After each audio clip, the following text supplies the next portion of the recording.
In the Mukunda Mala Stotra, Kulasekhara Maharaj is teaching us the science of love of Godhead.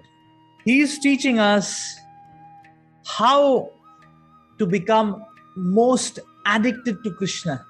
In this journey of relishing and reminiscing the divine teachings of Kulasekhara Maharaj, we are going to learn numerous lessons. A panoramic contrast visualization of material versus spiritual. Material pleasure versus spiritual pleasure. Material relationships versus spiritual relationships.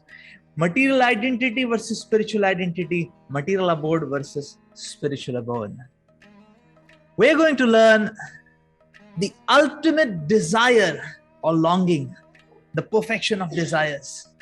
We're going to learn how to control the king of all senses, the mind, along with the most voracious of all senses, the tongue.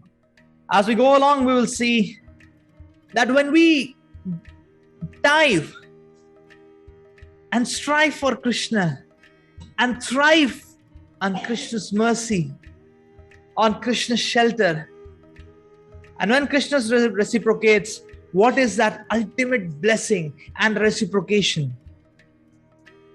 In the form of revelations. We're going to taste the nectar of the holy names and how the holy name can nourish and empower us. And lastly, we're going to learn what is devotional service.